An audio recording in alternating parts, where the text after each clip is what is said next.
essas coisas são muito difíceis da gente realizar no sentido próprio da palavra, né? Em inglês a gente tem, né, to realize, tem esse sentido de compreender. Em português também, mas a gente usa muito pouco nesse sentido. Seria até uma das palavras que nós devemos recuperar um pouco, não é? Tinha até uma personagem, acho que naqueles programas do Chico Anísio, em que ele usava essa expressão de dizia para, acho que era para um amigo ou para a mulher dele, não lembro, realiza isso, né? Quer dizer, compreende isto, né? Então eu dizia que quando nós lemos, eu não realizo nesse sentido ainda bem isso, vou continuar meditando sobre esse assunto e sugiro que vocês também meditem sobre isso. Que quando eu leio um livro, leio Platão, por exemplo, a nossa tendência é pensar a leitura desse livro como uma espécie de aquisição de conceitos, de ideias, e até, para quem tem mais um pendor literário, né, de formas estruturais, né, de construções sintáticas, de enriquecimento do vocabulário, no sentido, vamos dizer, expressivo e próprio da coisa, e não simplesmente assim, de quantitativo, de ficar acumulando palavras, né? Mas cada palavra tem uma nuance, né?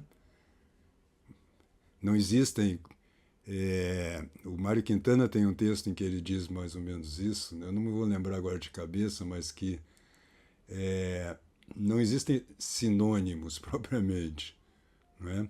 Porque cada palavra que a gente chama de sinônima a outra, pela sua sonoridade, pela sua raiz etimológica, ela enfatiza ou ela privilegia um aspecto da coisa, né, também. Né? E às vezes também, se você pegar num dicionário sinônimos, você vai ver que eles não são propriamente sinônimos, né? Mas eles estão designando coisas parecidas, e são análogos, né? E não propriamente sinônimos.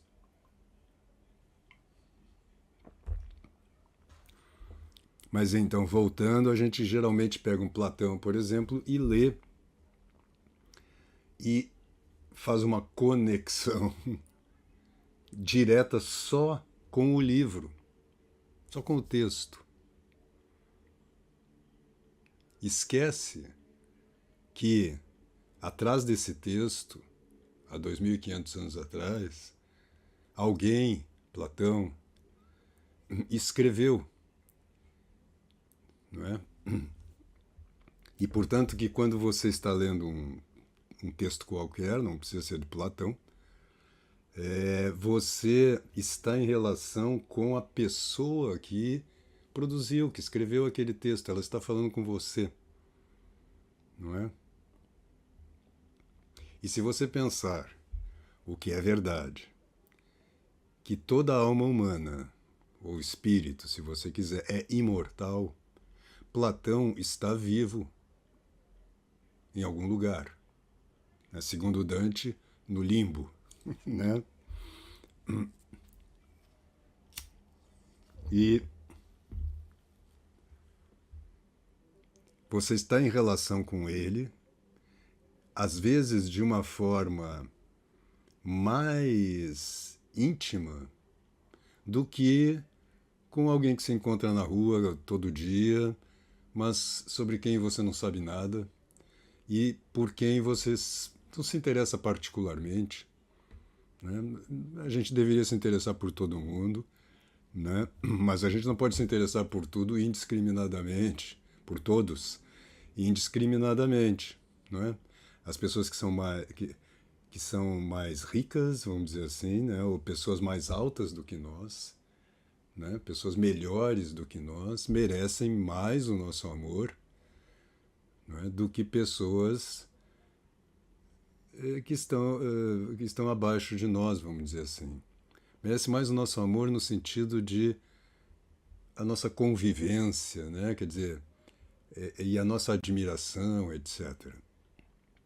Então, esses grandes autores que a gente ama, Platão, Julian Green, Bernanos, etc, etc, né? Gustavo Corsão, eu estou falando dos que eu amo e admiro, né? Esses autores, que muitos deles estão aqui atrás, né? Agora, quando nós os lemos, nós não estamos lendo apenas,